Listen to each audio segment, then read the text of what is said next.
Hello friends, Rob here, and I'm going to walk you through creating the assessment from the items in the item bank. So let's get started.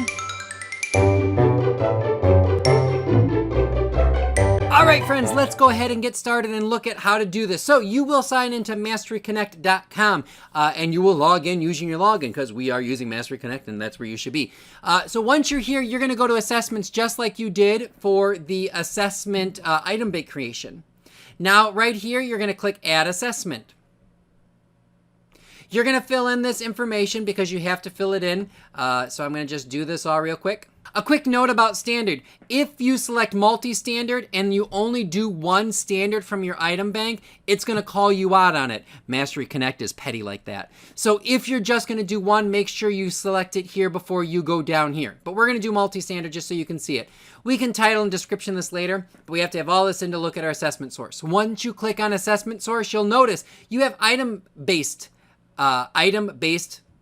items, selections, whatever. So I have my personal bank, I have the Joliet District Bank, which we are going to be slowly building, and we also have the teacher bank. The teacher bank means that any teacher who's created any question will be in there, so you can look through what other people have created. So you would see the questions from Mr. Culp's bank in here. The downside is you can't necessarily search by person. So I have all of these. I can see who's created them, but I can't just search by that person. So you can see here, these are all the one that's been created by teachers in our district for RL81. So I'm going to go ahead and just use my bank for now. Shoop. All right. Now, what's nice about this is I can do by standard or by passage. So let's say I wanted to use all the things that I created for the tower. So if I was looking at these, I could click on the blue and I could see that here's the passage and here's the question down here. If I want to add it, I can click Add Item. It's going to add it automatically and go to the next one. Let's say I read this. I'm like, I don't really like this one. Let's go ahead and skip it.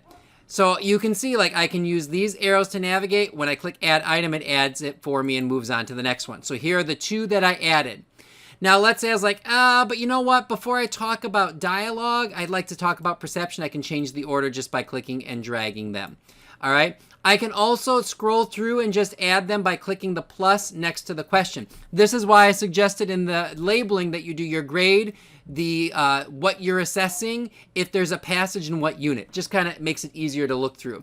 I can also not do it by passage, but look by standard. Let's see what we have for standard 8.3. So again, here's a definition one. So this isn't going to include a passage. So I can click Add Item here, or I can click this plus here because I have it so well labeled. I'm going to add that one, and I'll add this one. Again, I can change my order if need be. Now, you'll notice that if I go to look in like, all right, well, let's look at the teacher bank. Now I'm still keeping mine, and I can see like, hey, what did other teachers have for RL86? I'd like some of those questions. So I can look at those and intermix them into mine as well. Although those are my questions there. You know, other teachers have created things slowly but surely, and that'll build. So that's just a little bit about putting this all together. You'll see them over here, and then at the bottom you have your MasteryConnect. Now you'll notice I've only chosen 8.3 standards, and up here I said multi-standard. So if I title this, I'm going to go ahead and title delete. I've got a ton of things that I got to delete because I call them deletes. If I go to create my assessment, I say Mastery is 8, near Mastery is 7. It says, hey, please complete all highlighted fields. I got to scroll back up. Hey, there's more than one standard is required for multi-standard. So I either have to change that to just 8.3 or add an 8.6. Boom, done, boom, done. All right, so I've got my test over here. This shows me each of my questions. I'm going to create my what's near mastery and what's mastery. So some suggestions is mastery would be 80% and above. Near mastery would be 60% to 79% if you figure all those calculations out. So once you do that, you can, oh, what didn't I do?